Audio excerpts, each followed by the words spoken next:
Good evening. Good evening. Welcome. Welcome to the community right-sizing meeting that's hosted at this beautiful campus. We welcome you here. We thank you for being here. My name is Tony Thompson. I serve the district as Chief of Staff, and it's a privilege for me to be able to introduce our first speaker, who needs absolutely no introduction. I think probably 99.9% of everyone here either knows Ed Garza or knows who Ed Garza is. So my intro will be very brief. Mr. Garza certainly is an alum of Jefferson High School, deeply rooted and invested in the campus and certainly in the community. Mr. Garza, currently works as an independent consulting with a focus on urban planning and policy development.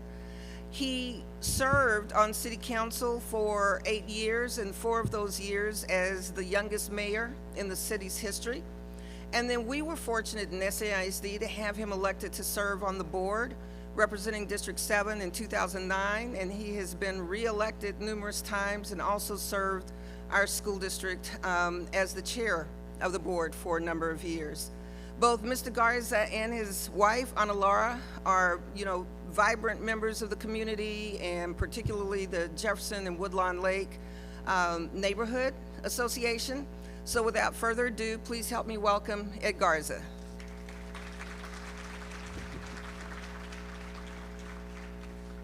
Well, good evening. Welcome. Bienvenidos a todos. It's always great to be introduced by a fellow Mustang, so thank you, Ms. Thompson. And for all of you teachers out there, my wife hadn't gotten home yet. She also is a teacher in the district. She's not home yet, so I know how hard y'all work each and every day. So thank you to our teachers, thank you to our staff, and to our great administrators. Let's give all of our SAISD employees a round of applause. And it's great to see so many community partners also, our neighborhood business, community leaders that are here tonight. We cannot do it without the powerful partnerships that are surrounding our schools, our neighborhood schools, so to all of our community, neighborhood business, and student leaders that are out there. Thank you for your support and for helping us reach our vision, which is to become a national model urban school district where all students graduate to become productive members of our community.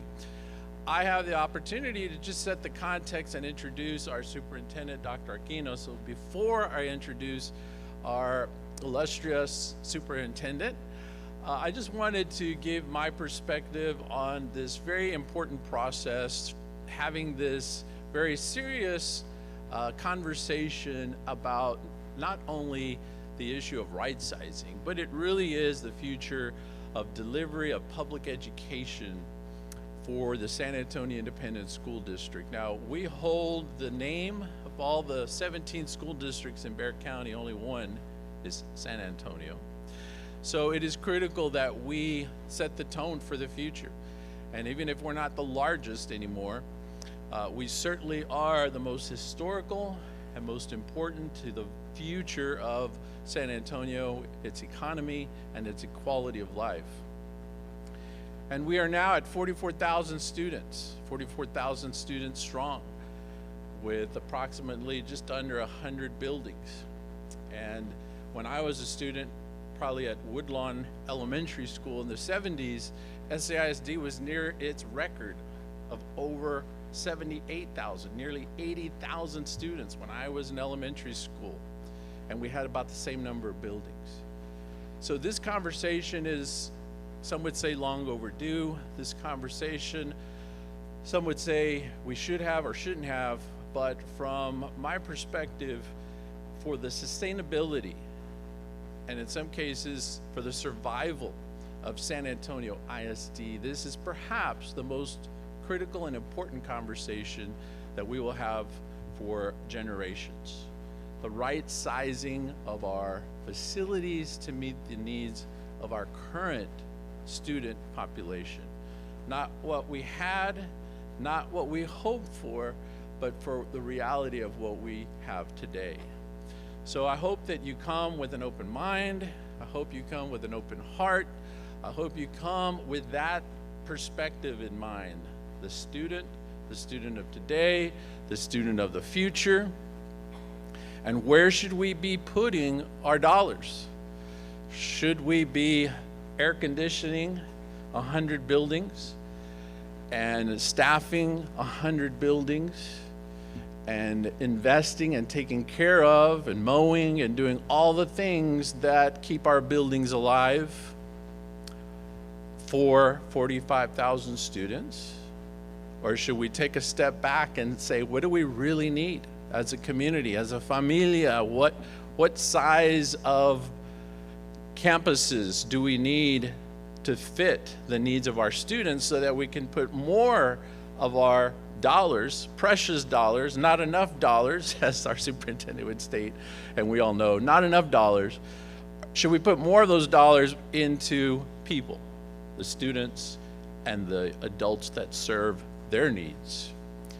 I would argue, let's put more dollars into our people, into our classrooms, and figure out the right size of schools, the right number of schools that we need for the students that we're serving today. So thank you for coming today. This is normally our kickoff for our monthly Jefferson YWA Education Leadership Council, but this is the center of the district's attention. And so I thought it would fitting to use our first JELC, as we call it, in District 7, a gathering of leaders, to start with this important topic. We're going to have 2 rounds of public meetings, of public information.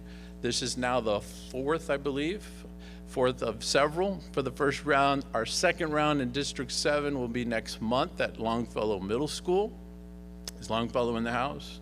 Where's Principal Rodriguez? Yes, good to see you there. And so there's going to be ample time to hear the information that the board has heard, and we hear every year almost, in terms of where we're headed as a district and our finances and where do we put our dollars.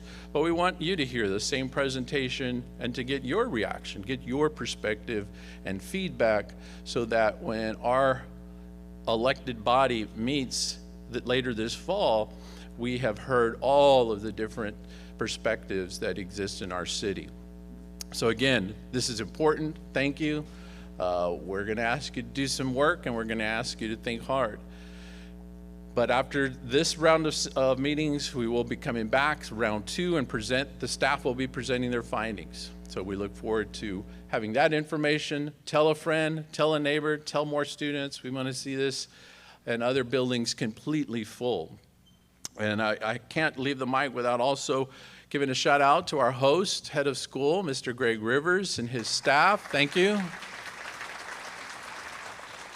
District 7 is honored to have 2 high schools. Where's the Young Women's Leadership Academy leaders? Is Delia here, and is Mendy, excuse me.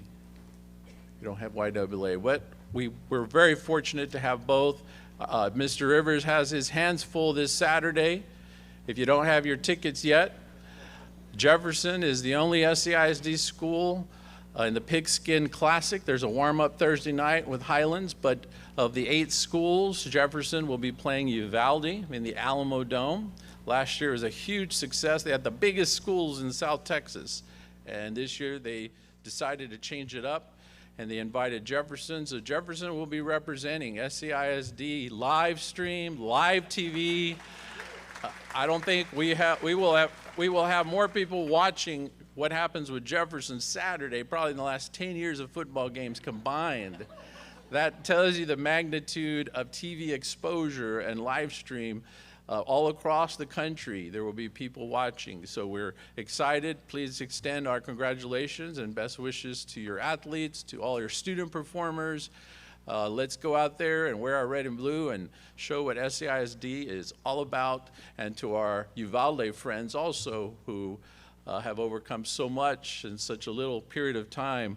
It'll be nice to face off with the Uvalde as well. So with that, I'd like to turn it over to our superintendent, Dr. Jaime Aquino. And let me just say this, ladies and gentlemen.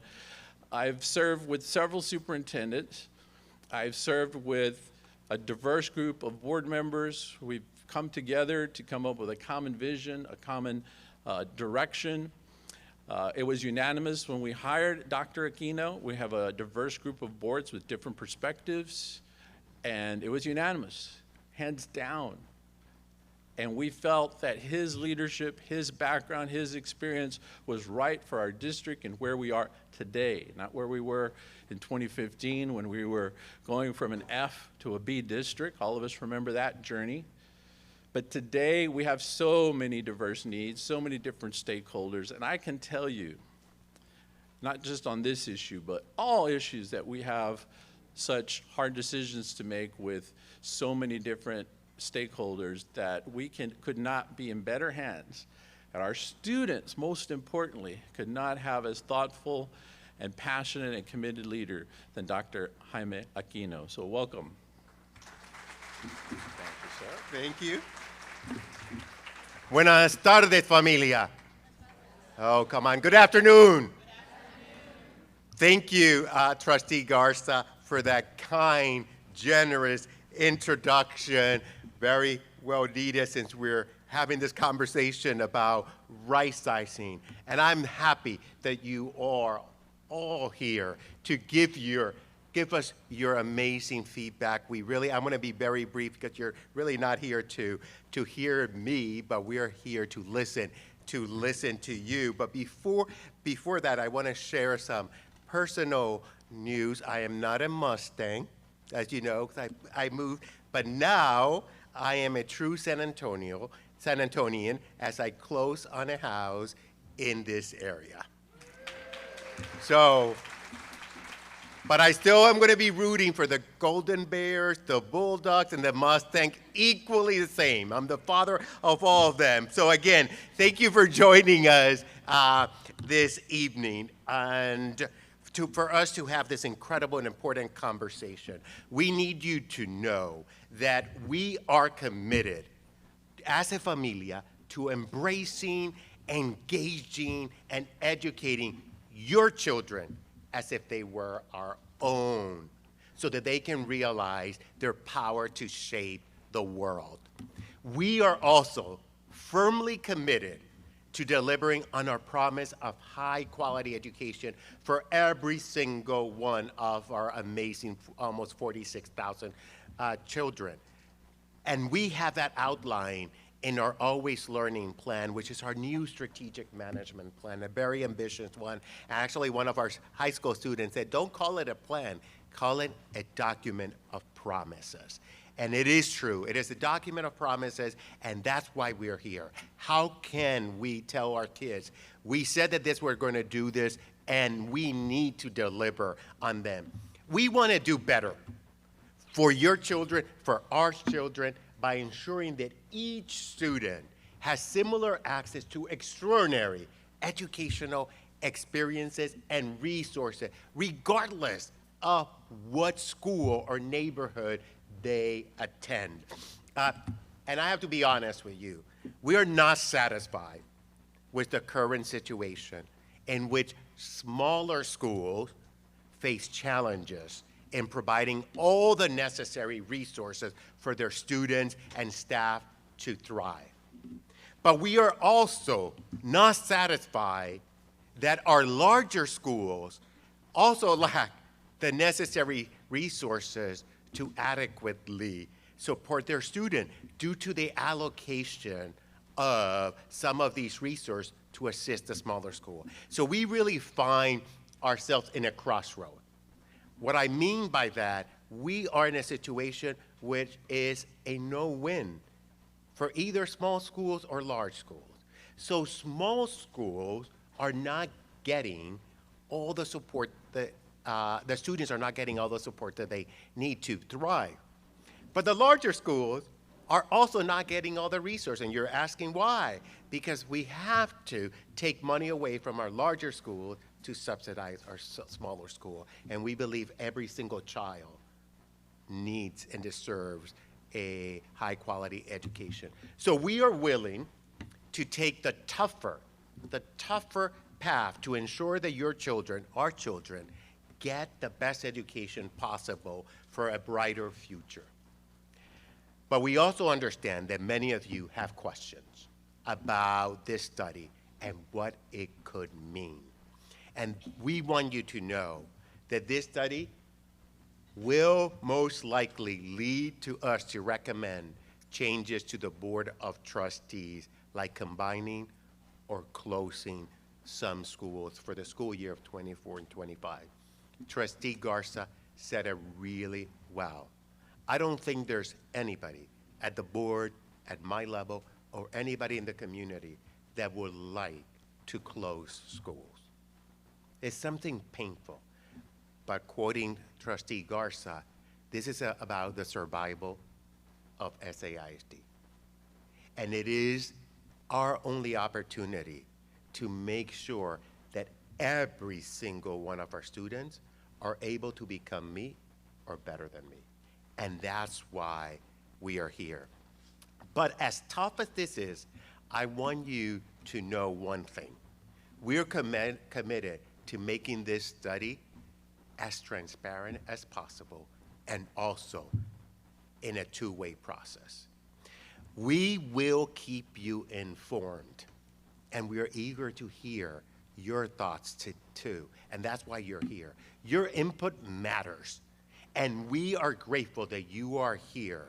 You will have a voice in this process, and we want you to give us your thoughts, criteria, pushback, challenges on the criteria that we will be using to look at each campus, what we call our framework. We know that these decisions are complex and are not easy to make.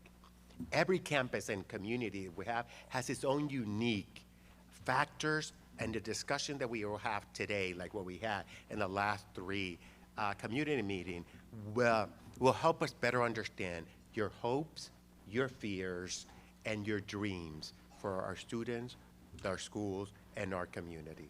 But there's one important thing that I want you to leave with, is our most important value. And that is that we as a district believe and want to believe that our conviction that the resources should be distributed fairly to support all students, but particularly our most vulnerable students. I'm going to ask a rhetorical question, but I'm assuming that everybody here probably believes that our neediest students need more support and more resources that are less impacted students. And that is a belief growing up, as I said this morning, in the Dominican Republic, where I was able to witness the inequities in our society, where some had so many and others had so little. And we all know that we need to support the members of the familia who need us the most. And that's part of this RISE study. I want you to know that the Rightsizing study could begin to reverse years of systemic inequities where some students and families benefit from higher spending at their school, better buildings, greater access to academic opportunity compared to others. And we don't believe that that's right. Once again, thank you for being here. Together, we're going to build a strong plan that enhances the education of your children will receive and make our schools a better place for our teachers and our staff. And with that, it gives me great pleasure to introduce to you somebody who is as iconic as former Mayor Garza, Tony Thompson, who's the Chief of Staff for the school district at Mustang. And she went through SAID completely and has spent over 40 years at SAID at different capacity. So please welcome Tony Thompson.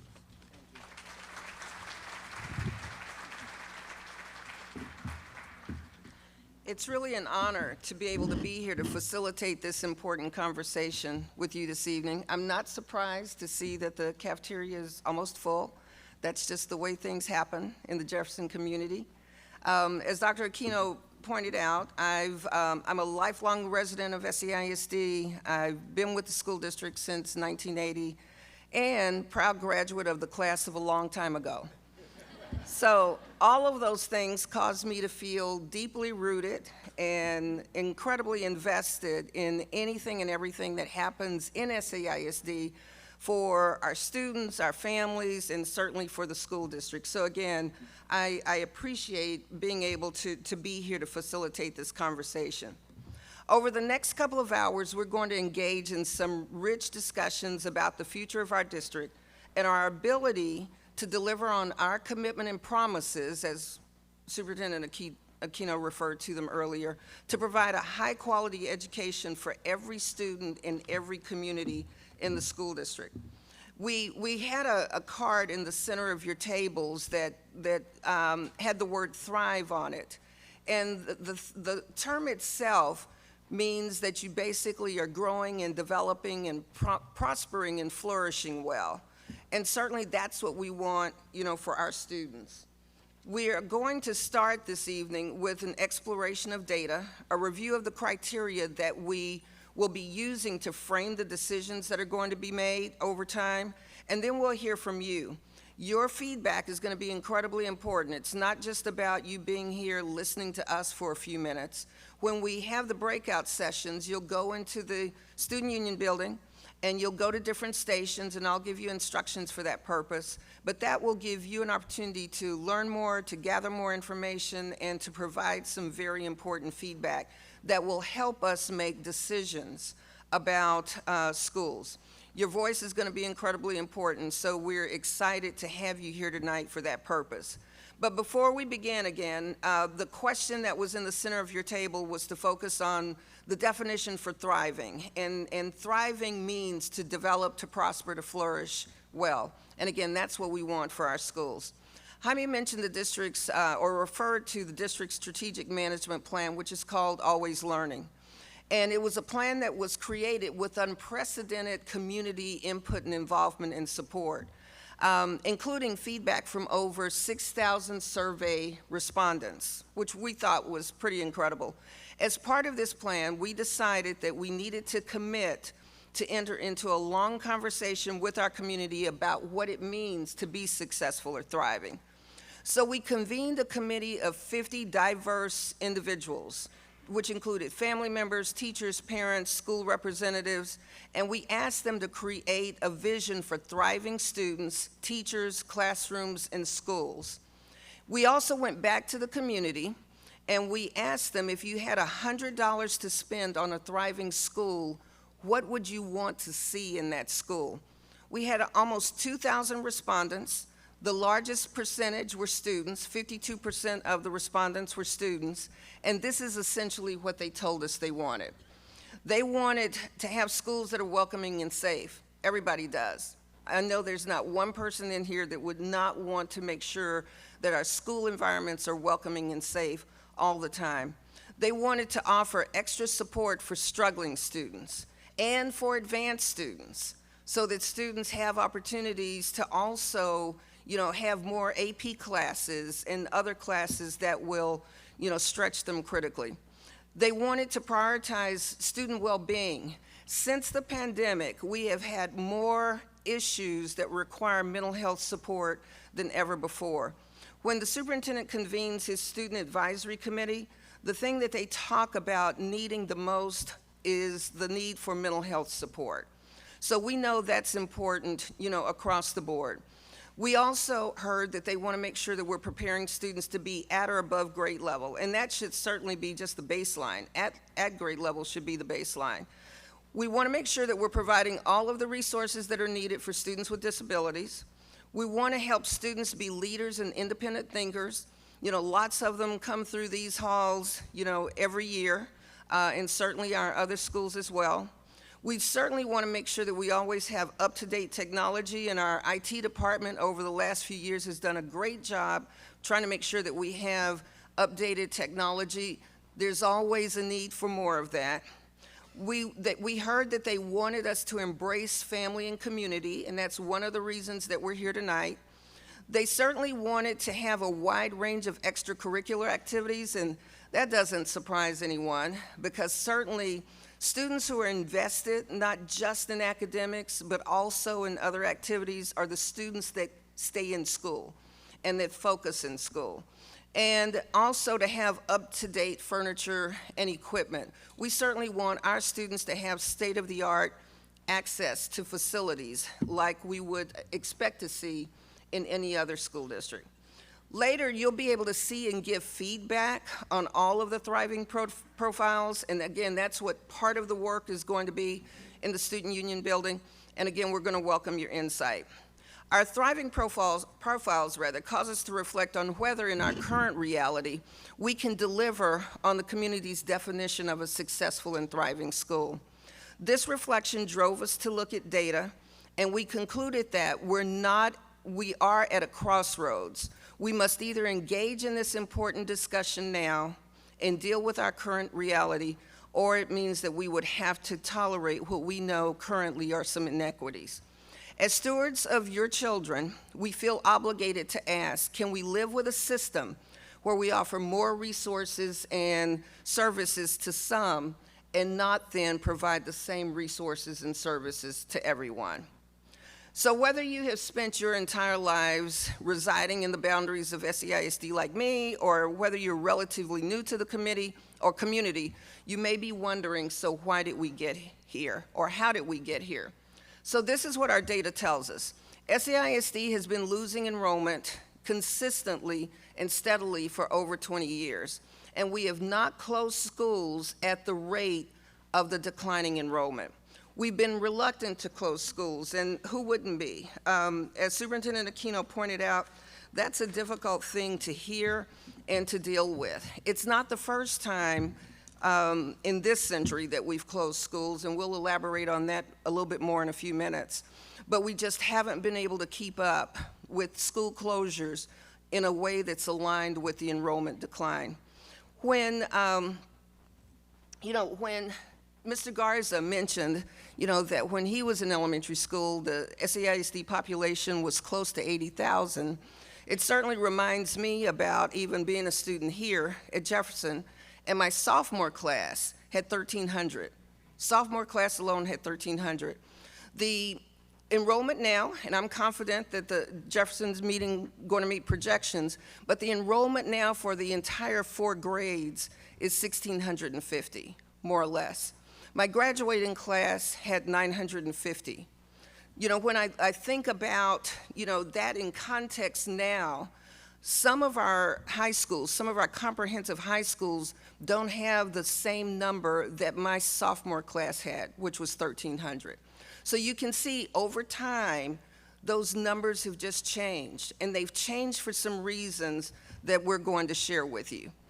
Since 2014, SAISD has been trying to be as innovative as we possibly could be in an effort to keep students here. So you see here that in 2010, our student population was over 48,000.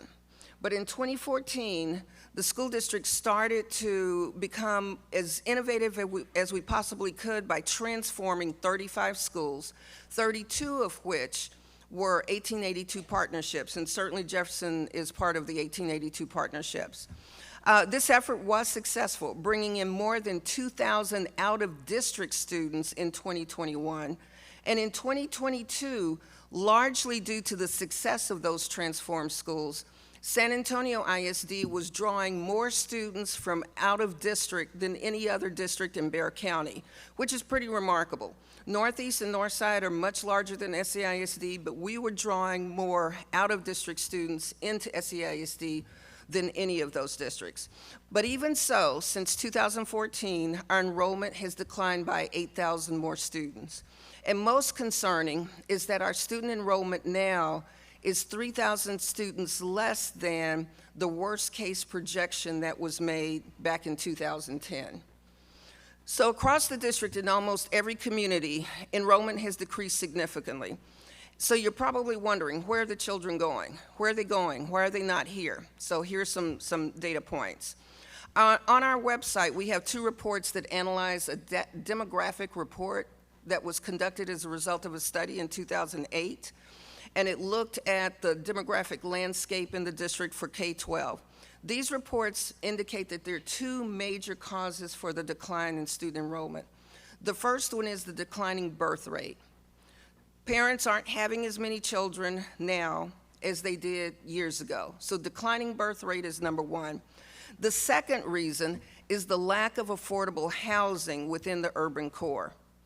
Many times when families are ready to buy homes, it's difficult to afford them in the urban core.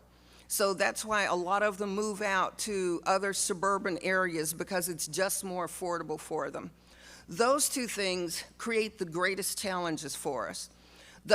Since 2014, the under 18 population has decreased or declined by 14% since 2010, actually. It's declined by 14% for the under 18. So once again, not as many students, being born and not as many residing in the school district. Births have declined 36% in San Antonio ISD since 2007. So again, a very significant decrease in the matter of 15, 16 years.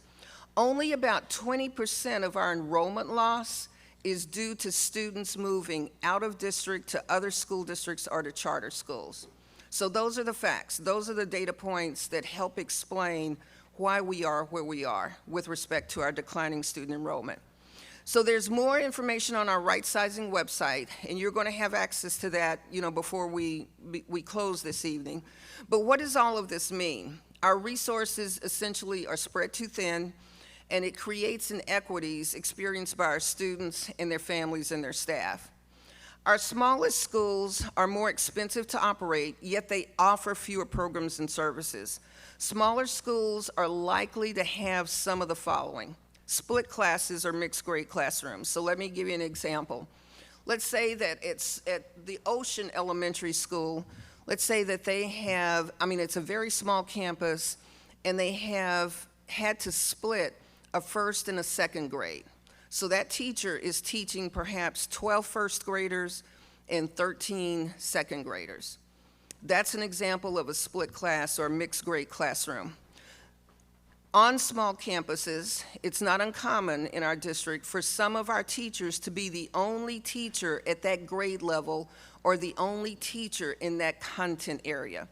At one of our academies, that's a large academy, but it's still, small when you look at middle school population. There was only one math teacher to teach the 6th and the 7th and the 8th graders. That means that teacher doesn't have somebody to plan with. That means that teacher doesn't have another thought partner in her subject area or her grade level. Certainly fewer police officers. We're trying to add more police officers. But again, when you have more capacity to try to address than you have the ability, it becomes a challenge. I referred to the mental health issues before. Not all of our schools right now have a full-time mental health person, whether it's a social worker or a counselor, because of the size of the school and because of the allocation of resources. And then certainly it can also mean fewer electives or academic choice opportunities, including extracurricular activities. So those are some of the things that happen when our schools are too small. The cost per student at our elementary schools is about almost 2.5 times higher than it is at the elementary level for the largest schools. The same trend runs through the other configurations. So at the academy level, it's about 1.8, I think, or 1.9% higher to serve or to support the smallest academy versus the largest academy. At the middle school level, it's about 1.5% higher, and at the high school level, it's closer to 1.8% when you compare the smallest comprehensive high school to the largest comprehensive high school in terms of cost per student and providing the education. This is not a new story for us. In 2008, we went through a demographic study and we started to close schools. And this captures the study that was completed at that time that we managed to find in some of our archived information. And even then, the focus was on building a stronger SAISD, and the demographer indicated then, based on this study, that by 2020, we would probably be at about 49,000 students, and we're smaller than that worst-case projection now. So in 2008, we did close 6 schools. In 2009, we closed 3 more. And in 2015, we continued to convert and close a few other schools that were delayed just because of some bond and construction issues. But 15 years later, we're going to share a video with you that illustrates the difference between those in our community that have and those in our community that have not. So if you would, just watch the video. This is a tale of 2 schools. Our first school, Mountain Elementary, is fully enrolled and nearly every seat is filled. Like all schools, Mountain receives money based on the number of students, as well as their needs, such as whether they are English learners or they receive special education support. Since Mountain is fully enrolled, it has a full staff and offers a wide range of programs. That's why they can afford a full-time music teacher who provides after-school opportunities for students and who organizes performances for parents throughout the school year. Mountain has more than 1 teacher for each grade level and subject, so students benefit from teachers that can plan together. If a student and teacher pairing is not working well, parents can ask to move their kids to another class. At Mountain, when a student with special needs requires extra support, the services are provided right at the school by a full-time specialist. And when a student is in crisis, there's a full-time mental health professional on campus who can speak with the student on the same day, usually within minutes. Mountain enrollment allows the principal to decide whether to hire an instructional coach to support teachers, an intervention teacher to help kids who need to catch up on reading or math, a full-time librarian, or a family and community engagement specialist to work with families. Because Mountain is fully funded, the school can afford to send teachers to summer training to learn new strategies and share ideas with teachers from across Texas. Now let's take a look at our second school, Ocean Elementary. Ocean is under-enrolled.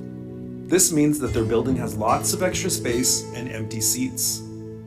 Because they have fewer students, they generate less state funding than Mountain Elementary, and they cannot fully staff their school or offer a wide range of programs with the money they get.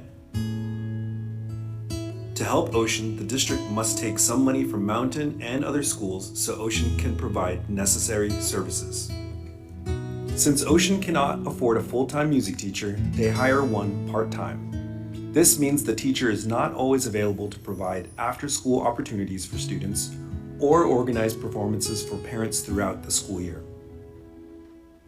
Because Ocean does not have more than 1 teacher at a grade level in each subject, the teacher must plan alone. If a student-teacher pairing is not working well, parents cannot move their kids to another class and must take their child to another school. At Ocean, when a student is in crisis, there may not be anyone on campus who can assist immediately. It could take hours or days to connect the student with help from a mental health professional. At Ocean, when a teacher or student struggles, support must be provided by the principal or assistant principal. They may not be able to afford an instructional coach, intervention teacher, librarian, or family and community engagement specialist. Ocean does not offer all special education services, so a student who needs help may have to go to another school. The Ocean principal must carefully choose resources and training for teachers because the school has limited money. All our students deserve better, and this study will help us look at all of our schools and see if we are providing the high-quality education we promised in our Always Learning Strategic Management Plan. This will help us reach our district commitment to love, nurture, and teach all of our students as if they are our own, so that they realize their power to shape the world.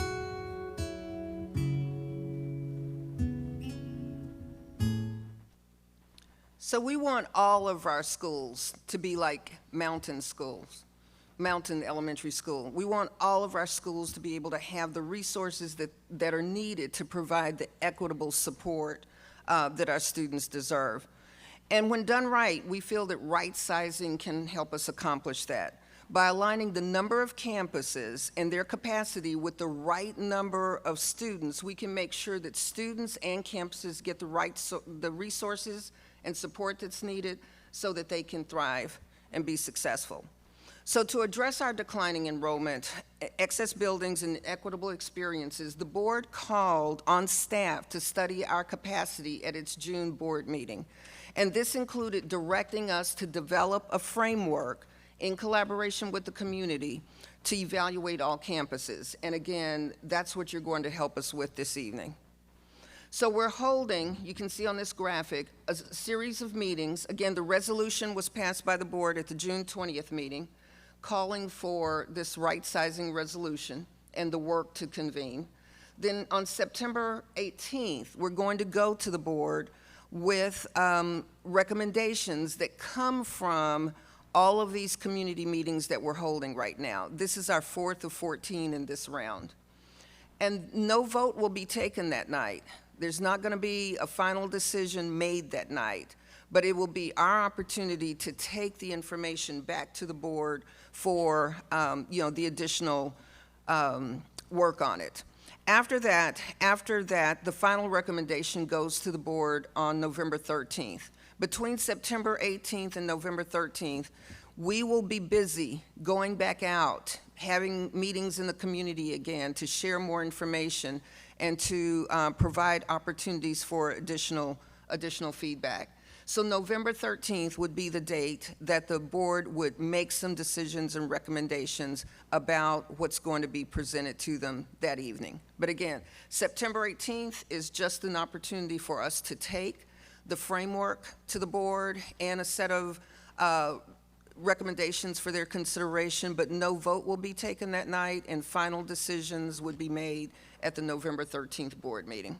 So now we're going to talk a little bit about the framework. We're sharing the draft framework that guides our decision-making, and it actually has 3 components. The first component is values. The second one is primary criteria, and the third is contextual criteria. So values are the norms that we're embracing to ensure the success of the project. And the values are pretty straightforward. The first is to make sure that we're fostering thriving schools. We want every school to be thriving for our students and our families. The second is to support our families and students, and that's incredibly important. And as I mentioned to you, one of the top 10 things that was recommended from the respondents to that survey was that we embrace the family, and that's certainly what we're doing. The third is to stand by our staff. We want to assure you that we want to keep our staff. As a matter of fact, we're going to have lots of communication and conversations once the schools have been identified that would assure them that they have a place in SAISD. And we'll have transition teams working not just with staff, but also with families to help everybody get through this transition.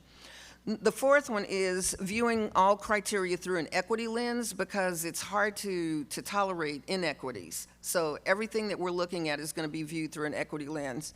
The fifth one is, instead of abandoning buildings, we want to get feedback from the community about more useful and meaningful ways to manage or to address any buildings that would be closed. And that could include opening campuses or programs for students aged 0 to 3. I mean, we have 3- and 4-year-old pre-K and Head Start, but we would like to even be able to consider working with the city to or other agencies to open schools for 0 to 3-year-olds. It could mean using some of the facilities to open mental health resource facilities, for individuals. I mean, there are a number of things that we could do that would enrich the communities. And again, we want your feedback about that, and you'll have an opportunity to provide that feedback as you visit some of the stations this evening. Our commitment is to just make sure that there's a meaningful use for any properties in the community, and that we're not just abandoning them. And then the last one is to upgrade the remaining buildings and programs. So for instance, we'll continue to reinvest in our facilities and bring them closer to contemporary standards than some of them are now. And then if a school that was scheduled in the future to get, to have some work done through a bond, then that money would follow the students wherever they end up going, if, if that happened to be the case. The second component is primary criteria, and these are the three first things that we look at when we start thinking about possible school closures. One is enrollment, how many students attend the school. The next is the facility use, how much of the facility is actually occupied.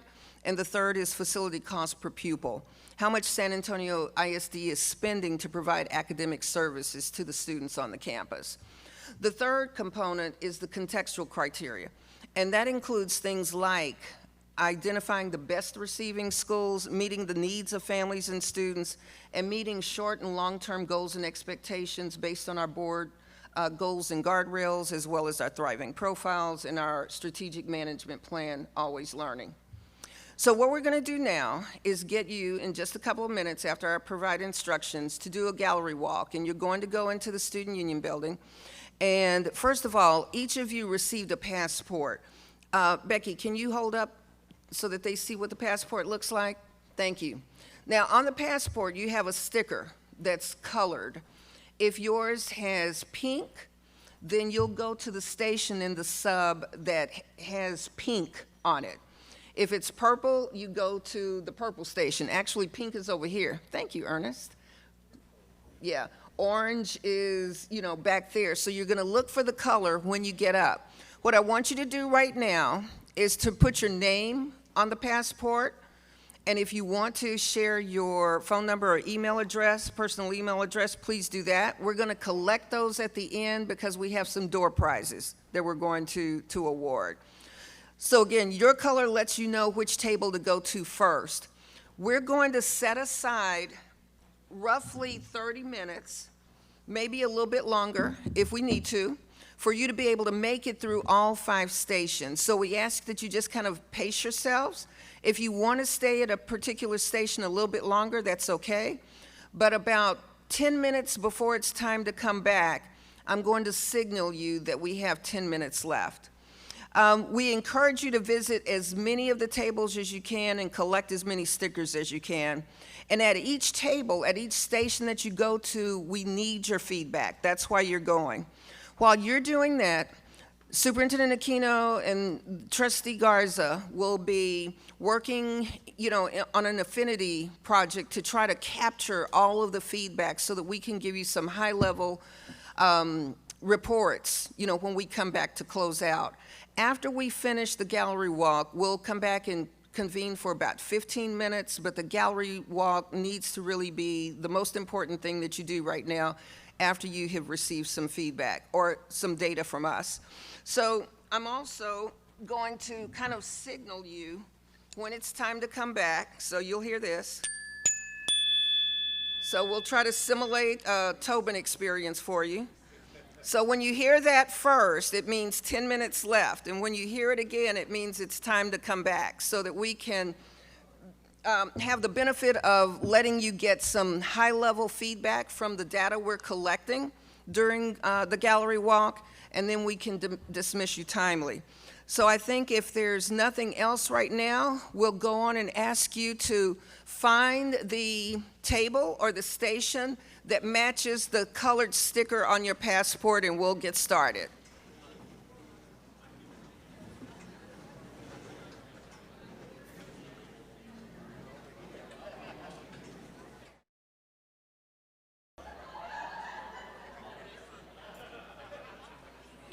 All right, let's welcome you back.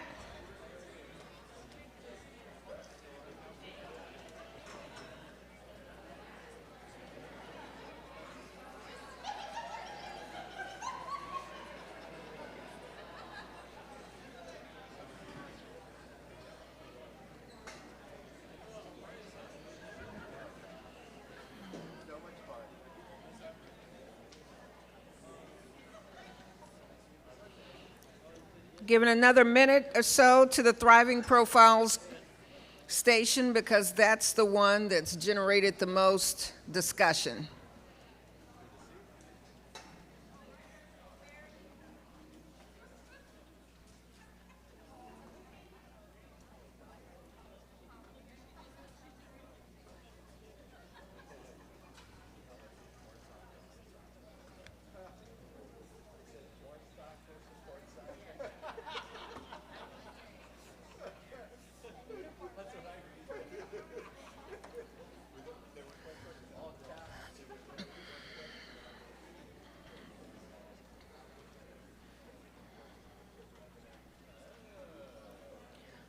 Okay, I think we have just about everybody back. So we're going to start to wrap up and just highlight some of the key things that we learned from listening and seeing your feedback. A couple of the things that I picked up, just in terms of real high-level feedback, was that what was presented has been clearly presented, and that you appreciate having a voice. And again, we couldn't do this without your voice, so we appreciate you participating. One other comment was, would like more opportunities for families that would give them more resources, so we'll certainly take that into consideration. One question about how we will ensure that class sizes still remain small. Would this process that we're going through help? And probably the largest feedback has been about the thriving profile, so we're certainly taking your feedback seriously about that. And then the other question, and it's one we hear at every session, is, you know, what can we do to assure our staff members that they will still have employment? So while we're not answering those questions tonight, we're collecting this information. Superintendent Aquino and Mr. Garza are also going to share some things with you in a few minutes, and then we'll talk about how we get this information pushed back out to you. So I'm going to turn it back over right now to Superintendent Aquino.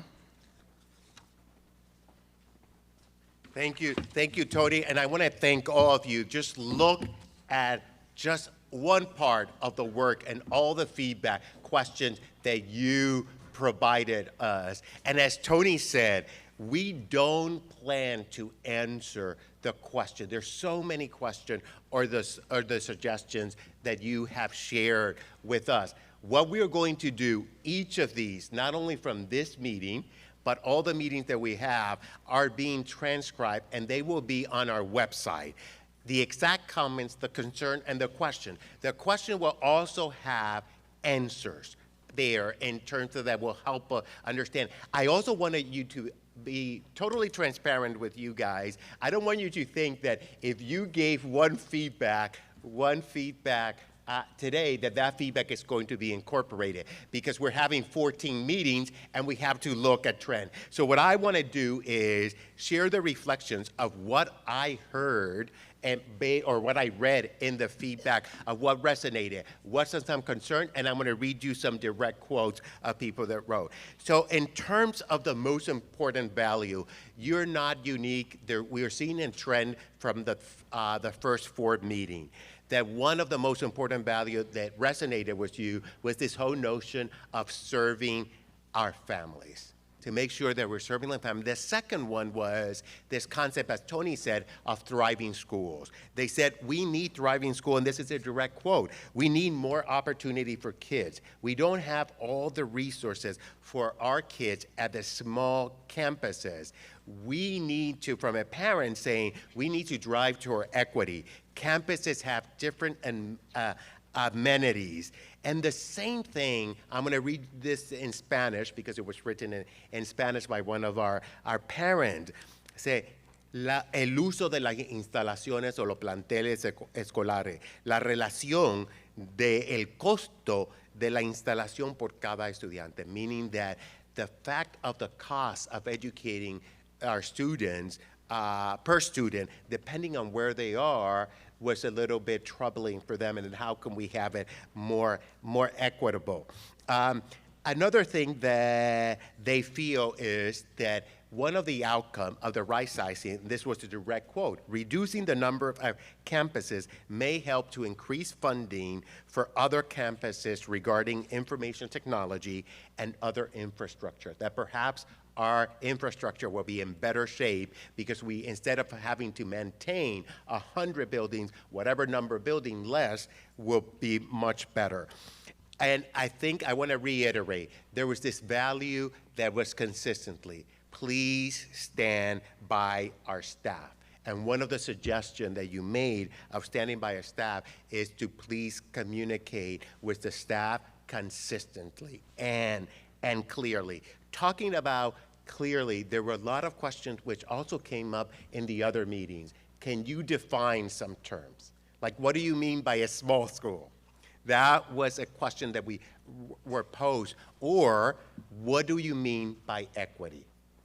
And those are questions, and you will have all those answers as we continue to get the feedback. I also want you to know that the fact that we are going to probably end with some small schools as well. Because there are schools that are designed, as you know, are designed for a specialty or specific need, and we're considering that as part of the contextual criteria. This was another quote from a parent. Talking, and I'm not naming the school, but talking about their school, an elementary school. I believe that this school has the right amount of students. Children with high anxiety or have been exposed to trauma tend to shut down when being in a larger facility with more children and staff. I know that the enrollment is perfect at the school and no adjustment needs to be done. So that's part of what some of the concern. Another one was around special ed. How do we look at the services for our special ed? I know who these questions were posed from a very familiar of elementary school. It's like, will the staff be allowed to move as a team? Oh, I could figure that must have been Baskin. And will the teacher need to interview? Immediately I saw that question. They didn't have to tell me it was Basket, because I've been there in the last week or so twice, and you remind me of that. So here's a really important one too. Build the school around the needs of the community. For example, Haven for Hope is a community that we need to make sure that we are sensitive to those needs. And here's another quote about the criteria. There are other criteria to consider other than numbers. Unique offerings, academic learning environment should also be accounted for. Then several questions were asked of us. What is the plan for maintaining continuity for students and teachers as they progress to grade level? How much money is being spent on athletic versus academics? Who updates the enrollment data? When will the data be updated? Feels like the data might not be accurate. Are in-district charters criteria different? Will there be a right-sizing session for students? How can we help our students understand this? And then, from a parent, since many campuses likely meet primary criteria, performance should be a primary factor for which schools close unless the building is falling down. Okay, and I want to end with the voice of a third grader. They gave us his comment of what he or she values. Be good, be kind, be good, be kind to kids, be nice to kids, and try your best. And that, I wanted to end with the voice of that third grader because it's those voices that are driving us to do right. There was another elementary student said, I'm struck that we have such large class size that the helper cannot help me because the helper's helping other students, and there's so many students in the class. And that's the hope of our right-sizing outcome. I will tell you this, that I know this is a complex process, and I know that not everybody will agree with whatever recommendation we present to the Board of Trustees. But what I hope, and we will still love you, even though if you disagree with the recommendation, because in this district, we are a familia, and we're gonna right-size with our heart and as a familia. But what I hope you get is the fact that whatever ultimate decision that you were involved, that you had an opportunity to talk to us, give us feedback. Remember, we're gonna come back to you when we have the initial package of recommendation, and you're gonna give us your feedback. This is an incredible opportunity for us to do what's right for our kids. And I love this district. That's why I bought a house. I'm telling you, my family cannot, my mom, my sister cannot believe that I bought a house even though I've only been here 15 months. I have moved from New York to Denver, LA, Hartford, never bought a home there, and they can't picture why, and it is because of all of you. The way you've embraced me. I keep on saying, I feel like I die and landed in heaven in the great San Antonio Independent School District. And I used to say when I was in the classroom, I love the classroom. I never want to leave the classroom. I said, I'm going to die in the classroom and they're going to have to drag my body directly into the morgue.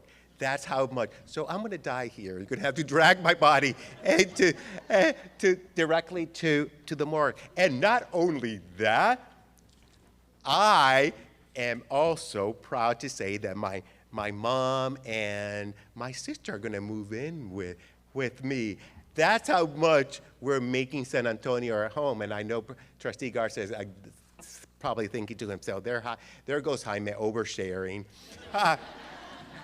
But the only unfortunate thing about my mom and my sister is that they're not at the age to have kids, because we can use every single new kid in our district. But I know that change is hard. Trustee Garza said it at the beginning. Change is hard. But if we wouldn't have changed, we would not have butterflies. So let's create butterflies so that our kids can soar by giving them an opportunity to pursue the American dream and have a bright future. And now, welcome back, Trustee Garza with his own personal reflections of the feedback that we received from you.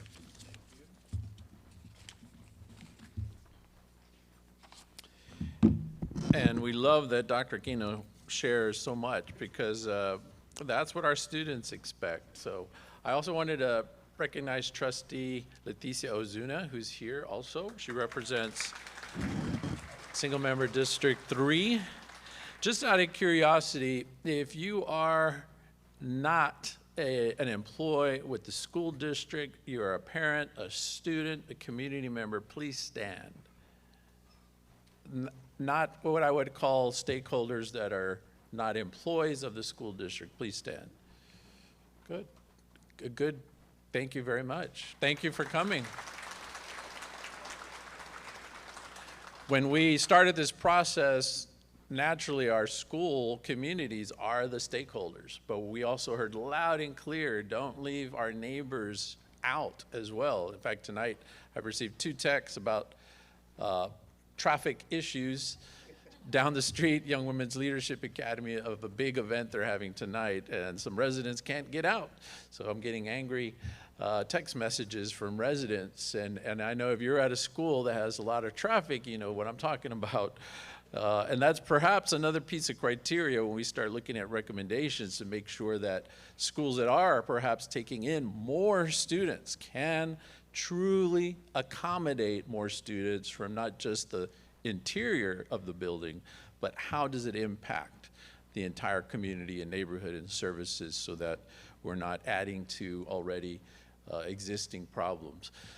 So as I had an opportunity to listen and have conversations off the side, and I certainly can pick up anxiety, I also sense that a lot of people are anticipating the results to provide benefits for all students, and to really have a chance to redefine what our public school system will offer the next generation. I was talking to one family, I said, you know, we did talk about, we want your ideas if we do have to close a school or look at alternative uses or put it in inventory. Because again, we don't want to just close a school and it stays open and the district is still paying for all of the operating costs, because that defeats the purpose. So we do want to make sure that we are looking at this not only short term, but the conversation I had was, well, what if in 15, 20 years we do have a surge in population again, birth rates start going up, then what is the school district going to do in a landlocked community? And so we have to look at all of our schools as opportunities, not just right now for right-sizing, but to not lose sight of 25, 30 years from now if the pendulum swings the other direction, how can we quickly respond to a surge in population? Let's not forget San Antonio and Texas are hotbeds for people moving, and we're one of the fastest growing cities. So it's ironic we're having this conversation, but as you heard with demographic shifts, it is going to become that much more of a challenge. The whole issue of equity, I think, will continue to be the core of our discussion. So I think having a clear understanding and everyone with the same meaning of what equity means, so that when this process is finished, we don't have schools and parents saying, well, wait a minute, I thought you said after this process we were going to see more, and we're not seeing it. What happens? Because we did see that 10 years ago when we consolidated schools. I know Longfellow was a recipient, one of our first. Ms. Solis is here too, so it's good to see the former principal as well as the current principal, but Ms. Solis was the principal when they took in, I don't know how many hundreds of kids. They went from 700 students to 1,200 students overnight, and the building was not ready. And so was that the best decision for those students in terms of facilities? Was the campus ready to absorb what in today's terms is a high school? And I know they had traffic issues with the neighborhood because now they doubled in terms of parking and cars and all of those issues. It took a while to ramp up the extracurricular, all the things we promised they were going to get because they were bigger. It didn't happen overnight. And so I think when we deliberate, when we look at these important decisions, we also have to make sure that in the implementation, not just the transition, but in the implementation, that we are delivering what we said we're going to deliver.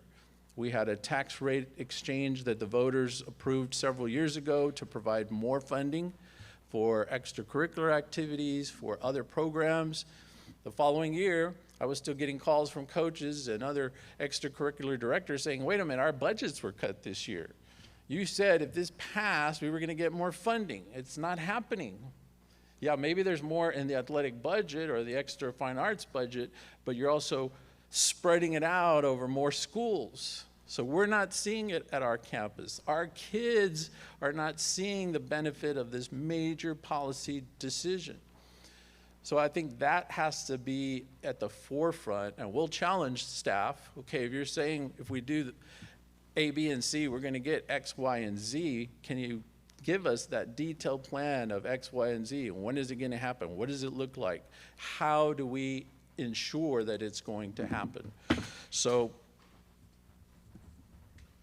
those were some of the big major points that I picked up in terms of equity and some of the transition issues. But we look forward to continuing the dialogue and looking at ways to continue to receive your input. The other big sentence here or feedback was going to where the community's at. And that's why I asked the question at the beginning, how many are parents, how many are neighborhood residents here? I guarantee you Saturday at the Alamo Dome, Jefferson will have 2,000 people there. You know, multiply this times 10, 10, 10, and that's where the community's at. It's not just at a football game, it's at events that are at your schools, at festivals, at all kinds of events, and we have to get creative to engage families that don't have the opportunity to come to these types of forums, to get their input, get their buy-in to our process, and make sure that we're not overlooking anyone in our community, anyone that may not feel comfortable in these settings. So that's another big point that I took from the comments. So thank you again for your time tonight, and we'll see you at the next round. Ms. Thompson.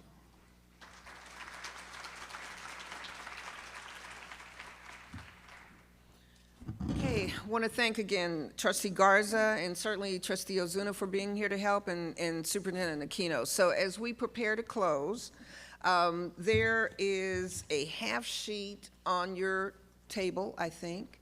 So look for that, because this will make it easy for you to access information about Rightsizing, our Rightsizing website, newsletter, and social media channels. So please keep that so that you can just easily access information that you want.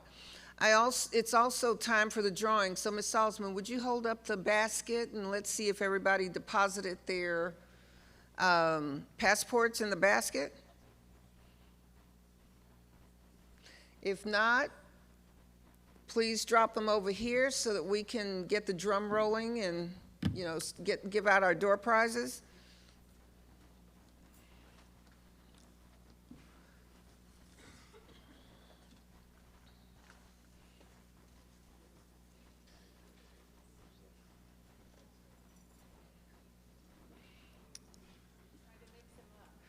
Okay. All right, so you must be present to win. So let's see here. Let's call out some names. First one is Stephen Lotta. Stephen in the house?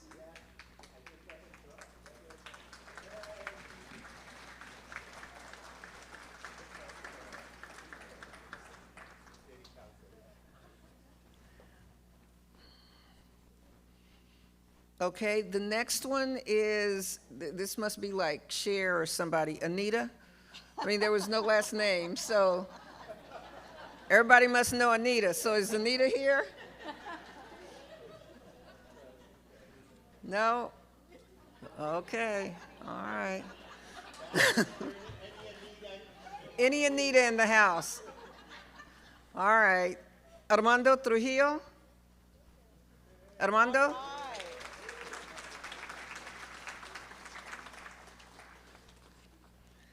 Laura Gutierrez.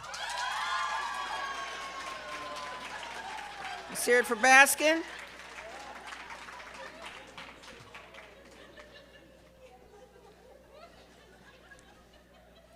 Daniela Delgado.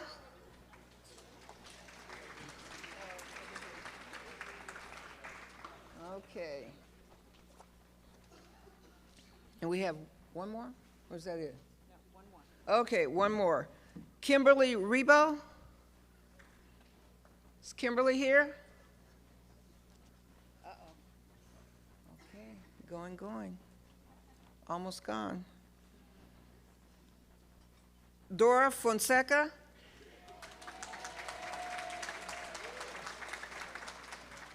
Is Dora here, or do you just know her? We know her.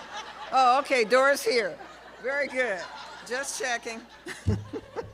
I just thought Dora had a fan club, but just checking. All right, well, I also want to close by just acknowledging that you're here because you care about your children. You care about all of our children in SAISD. You care about your community and you care about the district. And we truly appreciate that. We appreciate you taking the time to be here, and thank you so much. And again, be prepared to get more information and to see it on our website. So thank you very much and have a nice rest of your evening. Thank you.